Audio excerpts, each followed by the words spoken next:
క్రీస్తునందున్న పరిశుద్ధులందరికీ ప్రభువైన క్రీస్తు నామంలో శుభాభివందనాలు. దేవుని ప్రేమ ఆధ్యాత్మిక కార్యక్రమానికి స్వాగతం. జూన్ 14 కొరకు సిహెచ్ స్పర్జన్ గారు వ్రాసిన ధ్యానం చదువుతున్నాను, వినండి. యెహోవా మిమ్మును తనకు జనముగా చేసుకున్నట్టుకు ఇష్టము కలిగిన్నాడు. తన ఘనమైన నామము నిమిత్తము తన జనులను ఆయన విడనాడడు.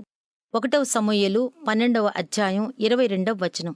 దేవుడే తన ప్రజలను ఎంచుకున్న కారణంగా ఆయన వారితోనే ఉంటాడు. ఏమాత్రం వారిని విడిచిపెట్టడు. తన ప్రేమ కోసం వారిని ఏర్పాటు చేసుకున్నాడు. తానే వారిని ఏర్పాటు చేసుకున్నాడు కాబట్టి వారిని ప్రేమిస్తున్నాడు. తన ఆనందం కోసమే ఆయన వారిని ఎంచుకున్నాడు. ఆయన వారిని ఎంచుకున్నాడు కాబట్టి వారిలో ఆనందించటాన్ని కొనసాగిస్తున్నాడు.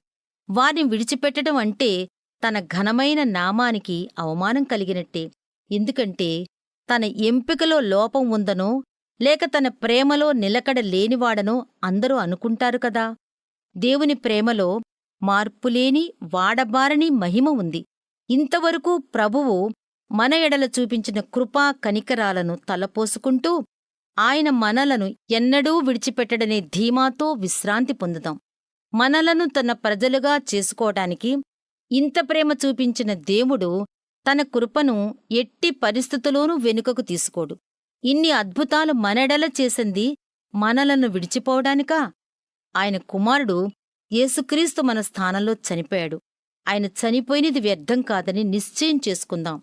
ఎవరి నిమిత్తం తన రక్తాన్ని చిందించాడో వారిని ఆయన విడిచిపెట్టేస్తాడా? మనలను తనకోసం ప్రత్యేకంగా ఏర్పాటు చేసుకుని ఇంతవరకు రక్షిస్తూ ఆనందిస్తున్న దేవుడు భవిష్యత్తులో కూడా మనలను బట్టి ఆనందించి దీవిస్తాడు.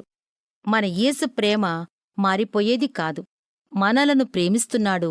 చివరి వరకు మనల్ని ప్రేమిస్తాడాయన. దేవుని ప్రేమ ఆధ్యాత్మిక కార్యక్రమాన్ని చివరి వరకు వీక్షించిన శ్రోతలందరికీ మా హృదయపూర్వక వందనాలు. తిరిగి మళ్ళా రేపు ఉదయకాల సమయంలో కలుసుకుందాం. అంతవరకు సెలవు. May God bless you.